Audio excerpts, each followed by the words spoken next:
bien rebonjour, 12h en temps universel, 2 heures de plus ici à Paris, un nouveau journal sur RFI.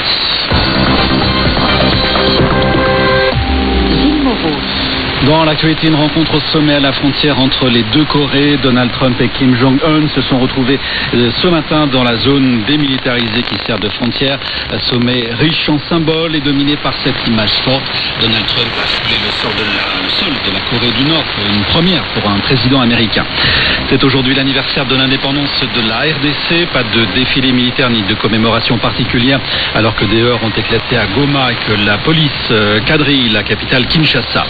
À Khartoum, la police a tiré des gaz lacrymogènes. D'importantes forces ont été déployées dans la capitale soudanaise en prévision d'une grande manifestation contre le pouvoir militaire.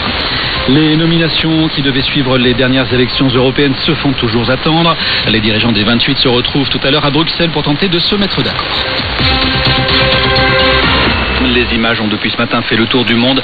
Après avoir lancé une invitation sur Twitter, Donald Trump a donc rencontré son homologue nord-coréen. Troisième rencontre entre les deux hommes.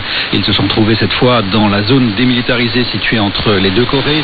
L'image forte restera celle de Donald Trump franchissant à pied la zone de séparation avant de faire quelques pas en Corée du Nord aux côtés de Kim Jong-un. Stéphanie Chou.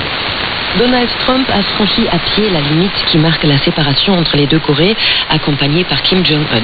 Débat historique, puisque Donald Trump devient ainsi le premier président américain en exercice à fouler le sol nord-coréen. Je pense que le simple fait de regarder cette action est une expression de sa volonté d'éliminer tout le passé regrettable et d'ouvrir un nouvel avenir. A déclaré Kim Jong-un, qui a ensuite été invité par Donald Trump à franchir de nouveau la frontière pour se rendre cette fois du côté sud-coréen. Devant les journalistes, le président américain n'a pas caché sa satisfaction que son invitation spontanée